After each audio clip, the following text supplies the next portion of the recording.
Assalamualaikum warahmatullahi wabarakatuh. Perkenalkan, nama saya Harisma Anissa Al-Islam dengan NIM 191272 dan rekan saya Fikri Faturrahman dengan NIM 191271. Kami dari kelas A1 Program Studi Hukum Ekonomi Syariah semester 6 Sekolah Tinggi Agama Islam Negeri Sultan Abdurrahman, Kepulauan Riau. Pada video kali ini, kami akan mempresentasikan PowerPoint yang berjudul Hakim dalam Sistem Peradilan Islam dan Sistem Peradilan di Indonesia, guna memenuhi tugas mata kuliah Al-Qadha fil Islam yang diampu oleh Bapak Hanafi Yunus LC MHI. Selamat menyaksikan. Pengertian hakim. Ada beberapa pengertian hakim dari berbagai perspektif, yaitu sebagai berikut. 1. Hakim dalam tinjauan bahasa Arab berasal dari kata jamaknya hukum, merupakan ismi fa'il dari kata al-hakam yang akar katanya adalah al-hukum. Terdiri atas huruf-huruf ha, qaf, mim yang secara etimologis berarti mencegah, dan secara leksial adalah menyelesaikan atau memutuskan suatu urusan, memberi kekang dan mencegah seseorang dari apa yang diinginkannya. Yang kedua, menurut Kamus Besar Bahasa Indonesia, hakim memiliki dua arti. Yang pertama, orang yang mengadili perkara di pengadilan agama atau mahkamah dan keputusannya tidak dapat diganggu-gugat. Dan yang kedua, hakim adalah orang yang pandai, budiman, bijak dalam perilaku dan dalam melaksanakan sesuatu. Yang ketiga, menurut Muhammad Quraish Shihab, hakim sama dengan qadi, yang artinya orang yang memutuskan perkara hukum dalam masalah agama sesuai ketentuan Allah.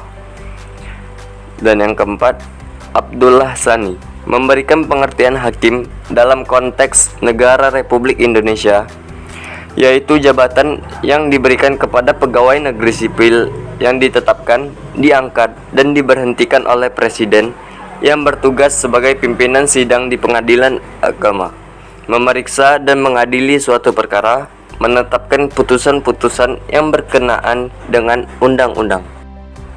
Dalil persyariatan hakim terdapat dalam Quran Surat An-Nisa ayat 105, Quran Surat Al-Baqarah ayat 213, Quran Surat Al-Ma'idah ayat 49, dan Quran Surat Shad ayat 26.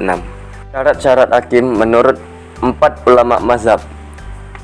Ulama yang pertama yaitu Ibrahim ibni Muhammad ibni Salim al-Duyani, salah seorang ulama mazhab Hambali, dalam kitabnya Manar al-Sabil. Syarat-syarat hakim sebagai berikut. 1. Balik. 2. Berakal. 3. Mukallaf. 4. Laki-laki, karena sebuah hadis yang berbunyi, tidak akan beruntung sebuah kaum apabila urusan pemerintah diserahkan kepada wanita. Yang kelima, merdeka, karena orang yang tidak merdeka, hak-hak mereka dibatasi oleh tuannya. Yang keenam, muslim, karena muslim adalah syarat menjadi orang yang adil. 7. Adil, karena orang fasik tidak boleh menjadi hakim. Yang ke-8, dapat mendengar, tujuannya adalah agar dapat mendengar orang yang menggugat dan digugat. Yang ke-9, dapat melihat, tujuannya adalah agar dapat melihat orang yang menggugat, orang yang tergugat, dan melihat bukti dan saksi. Yang ke-10, dapat berbicara, tujuannya adalah agar dapat menjelaskan terhadap orang-orang yang berperkara. Dan yang terakhir, mujtahid, karena mujtahid adalah orang-orang yang memahami hukum yang terkandung dalam Al-Quran dan hadis. Ulama yang kedua yaitu Muhammad Zakaria Al-Ansari, salah satu ulama mazhab Syafi'i, dalam kitab Fafu Al-Wahhab. Syarat-syarat hakim sebagai berikut. Yang pertama, Islam. Yang kedua, mukallaf. Yang ketiga, laki-laki. Yang keempat, adil. Yang kelima, dapat mendengar. Yang keenam, dapat melihat. Yang ketujuh, dapat berbicara. Yang ke-8, mujtahid. Yang terakhir, tidak boleh diangkat menjadi hakim seorang kafir, wanita, banci, fasik, tidak bisa mendengar, tidak bisa melihat, tidak bisa memahami karena sebab sudah tua atau sedang sakit. Ulama yang ketiga yaitu Alauddin Al-Kasali, salah seorang ulama mazhab Hanafi dalam kitabnya Bada'i'u al-Sonai. Syarat menjadi hakim: yang pertama, berakal; yang kedua, balik; yang ketiga, Islam; yang keempat, merdeka; yang kelima, dapat melihat; yang keenam, dapat berbicara; yang ketujuh, selamat dari hadul qadhaf atau dihukum had karena saksi palsu; yang ke-8, dilarang menjadi hakim, yaitu anak kecil, orang gila, orang kafir, hamba saya, dan lainnya. Yang ke-9, wanita boleh menjadi hakim kecuali hakim tentang hukum had dan hukum qisas. Maka wanita tidak boleh menjadi hakim dalam memutuskan perkara hukum had dan qisas. Yang ke-10, tidak diharuskan seorang mujtahid, tapi harus memahami halal dan haram, serta boleh taklid kepada ulama yang memahami hukum, namun tidak boleh taklid kepada orang bodoh. Ulama yang keempat, Ahmad al-Dardiri Abu al-Barakah, salah seorang ulama mazhab Maliki, dalam kitab Al-Syarh Al-Kabir. Syarat menjadi hakim yaitu: 1. Adil; kedua, Islam; ketiga, balik; yang keempat, berakal; kelima, merdeka; keenam, tidak fasik; ketujuh, laki-laki, tidak perempuan atau banci; dan yang terakhir, mujtahid mutlak. Syarat hakim menurut Perundang-undangan Indonesia. Syarat-syarat hakim yang tercantum dalam Undang-Undang Nomor 7 Tahun 1989 tentang Peradilan Agama, Pasal 13 ayat 1 dan 2 sebagai berikut. Menjadi seorang hakim pada pengadilan agama, seorang calon harus memenuhi syarat sebagai berikut.